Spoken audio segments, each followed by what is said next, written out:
সব ক্ষেত্রে আপনাকে আমাকে বাঁচতে চলতে হবে।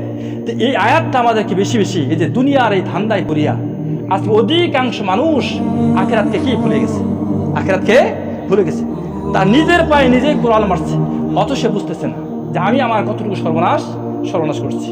এই জন্য আমাদেরকে এই সূরা আলে ইমরানের 185 নম্বর আয়াতটা কুল্লু নাফসিন জাইকাতুল মাউত ওয়া ইন্নামা তুওয়াফফুনা উজুরাকুম ইয়াউমাল কিয়ামাহ ফামান যুহজিয়া আনিন নারি ওয়া উদখিলাল জান্নাতা ফাকাদ ফাজ ইল্লা মাতাউল গুরুর। এই আয়াতটা আমি অনুরোধ করব সবাইকে, আমার সবাই এই আয়াতটা বেশি বেশি করব যে প্রত্যেকেই মৃত্যুর স্বাদ চাকতেই হবে।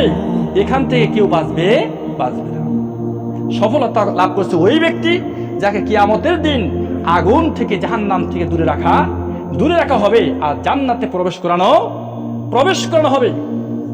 আর কিয়ামতের দিন আপনার আমার ভালো মন্দের সকল কিছুর পরিপূর্ণ বদলা দিয়ে দেওয়া হবে। আর দুনিয়ার ধান্দায় যারা পড়ে যাবে ক্ষতিগ্রস্ত হবে। বন্ধুগণ, আমরা প্রথম যে আয়াতগুলি আমরা তেলাওয়াত শুনেছিলাম, সেখানে সূরা আল ইমরানের 131 নম্বর আয়াত, এখানে আল্লাহ বলছেন ওয়াত্তাকুন নার আল্লাতী উইদ্দাত লিল কাফিরিন। ওয়াত্তাকু, ভয় করো বাঁচো আর নারা, ওই আগুন থেকে আল্লাতী উইদ্দাত লিল কাফিরিন, যা কাফেরদের জন্য তৈরি করা হয়েছে, এখন ওই কাফেরদের জন্য যে আগুন তৈরি করা হয়েছে, যে জাহান্নাম তৈরি করা হয়েছে, আজ মুসলমানেরা ওই আগুনে ওই জাহান্নামে নাউজুবিল্লাহ জানে কিভাবে প্রতিযোগিতা করছে।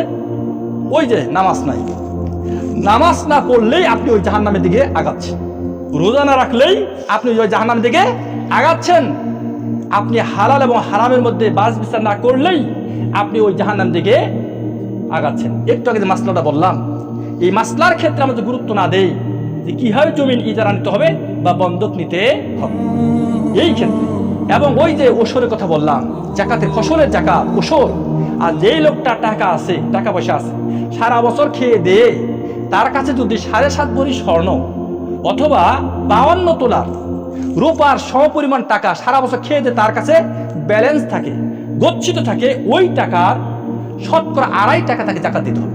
কি দিতে হবে? জাকাত দিতে হবে। এইরকম লোক অনেক আছে, আমরা হিসাব করে দিই 45 থেকে 50 হাজার টাকা সারা বছর খেয়ে দিয়ে যার গচ্ছিত আছে, ওই লোকটার উপর জাকাত খরচ হয়ে গেছে।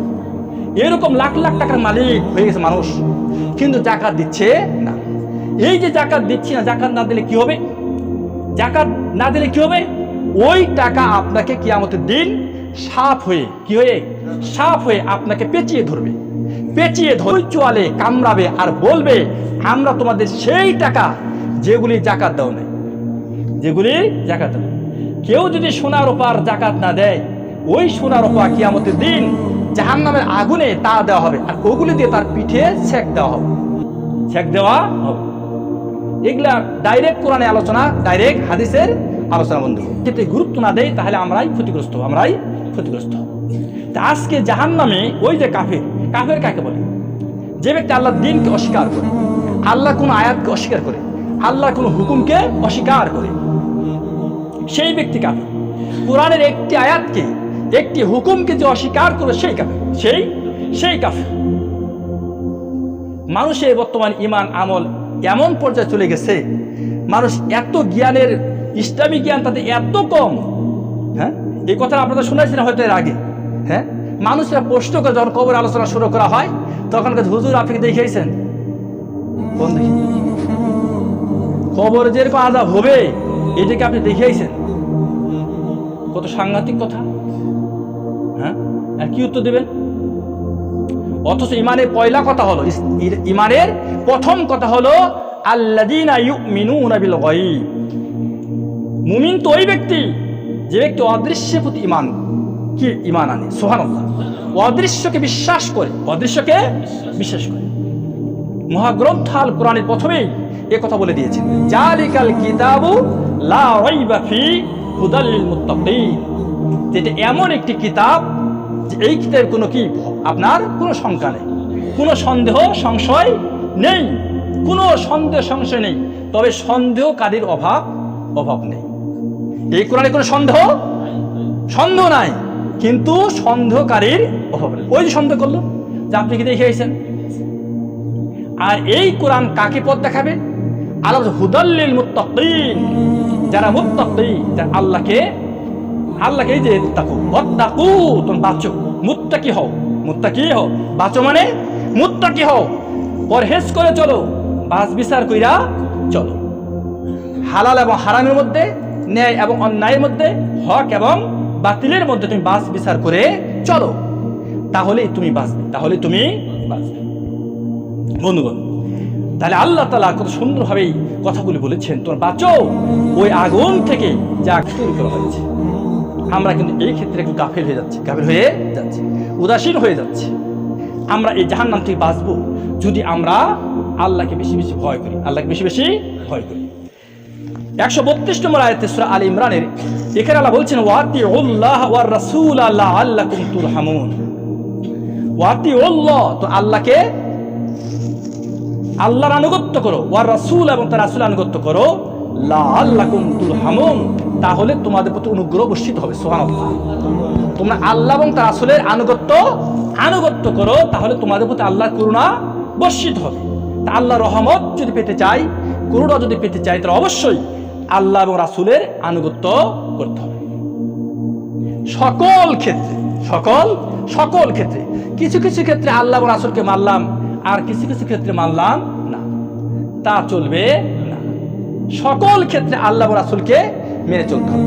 ইসলাম তো এমন একটা জিনিস, ইসলামে অপূর্ণাঙ্গতা বলতে কিছু নাই। আমরা বলি একটা স্লোগান যে সকল সমস্যার সমাধান দিতে পারে আল কোরআন। এমন কোনো বিষয় নাই যে ওই বিষয়ে আপনার ইসলাম ফায়সালা দেয়। সকল বিষয়ে সঠিক ফায়সালা কোরআন দিয়ে দিয়েছে। সুবহানাল্লাহ। ওই যে বললাম, তিবিয়ানা লিকুল্লি শাই, প্রত্যেকটা বিষয়ে চুলচিরা আলোচনা মহাগ্রন্থ আল কোরআনে এসেছে। ইসলাম তো পরিপূর্ণ, ইসলাম হলো পরিপূর্ণ একটা জীবন ব্যবস্থা। এই কথাটাই কিন্তু মহাগ্রন্থ আল কোরআন সূরা মায়েদা 3 নম্বর আয়াত বলছে, আল ইয়াউমা আকমালতু লাকুম দীনাকুম ওয়া আতমামতু আলাইকুম নি'মাতি ওয়া রাদিতু লাকুমুল ইসলাম দীনা। আল্লাহ বলছে, আমি আজকে ইসলামটাকে পরিপূর্ণ করে দিলাম, তোমাদেরকে যে নিয়ামত অনুগ্রহ দেওয়ার কথা ছিল তাও পরিপূর্ণ করে দিয়ে দিলাম, তোমাদের জীবন ব্যবস্থা হিসাবে মনোনীত করলাম। সুবহানাল্লাহ। ওয়া রাদিতু লাকুমুল ইসলামা, ইসলামকে তোমাদের দ্বীন হিসাবে আমি মনোনীত করে দিলাম। সুবহানাল্লাহ।